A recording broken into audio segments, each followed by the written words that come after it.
Well, I at least had an interesting day.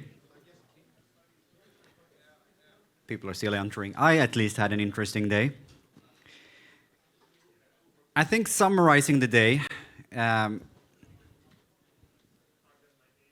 we have matured.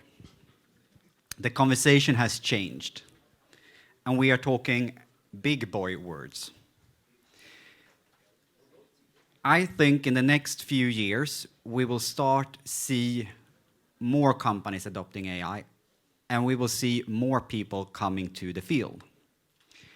We will see more specialized roles, and according to Anders, less specialized roles after that.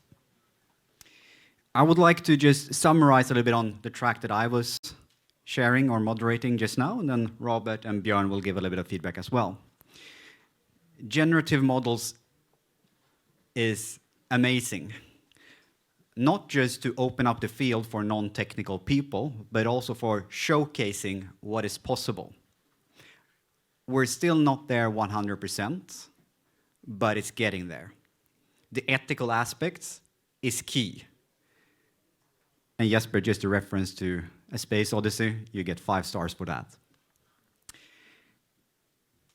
Other than that, we were talking about design thinking, and it broke my head, because I asked, where does the platform come in? And then they say, you can write it on paper. So I think we're getting there, and I'm really excited about tomorrow, because we will talk even more about these topics. Robert, what happened at your track?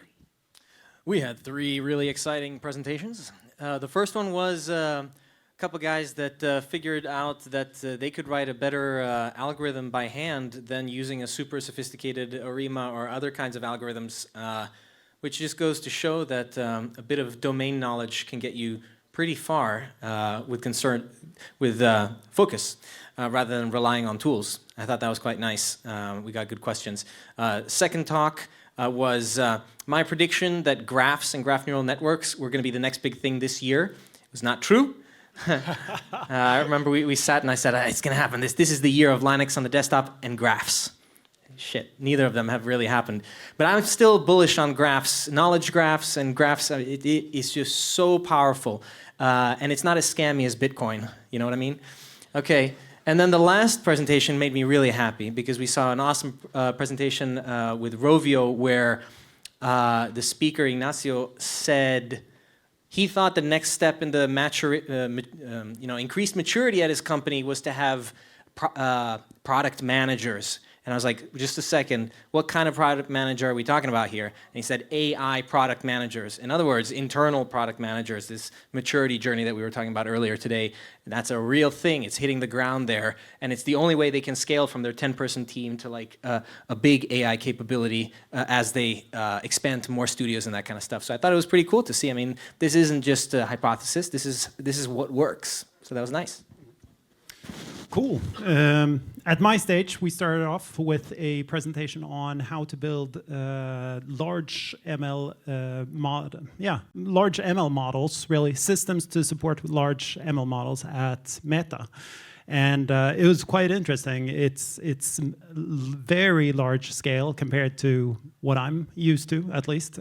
So they were talking about how to actually code, design the software and the hardware in tandem. It was a really good presentation, and if you have a chance to look at the recording, I definitely recommend it. Then we were talking about how Databricks is helping us to scale data science to the enterprise level, talking about all of the different components and how to align them and how to actually do this in a simple way so that we actually can continue to scale as we were talking about in the beginning. When we have 10 use cases, it's not that hard, but when we have 100 or 1,000 use cases, it really becomes complicated, and then you really need to simplify. So that was also a really nice talk. And then we were talking more about speed at Maersk, how to put models into production at the maximum speed, and in this case, skipping dev, just putting them into production directly. So that was really nice, and really looking forward to tomorrow. Great. So the day here in this room and the presentation is done. And now it's time to have a drink, maybe, or 2, or 3, 4, 5. So drinks will be outside, and at 7 o'clock, yeah?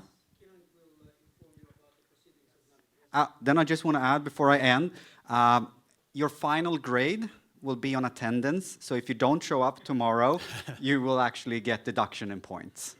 Thank you.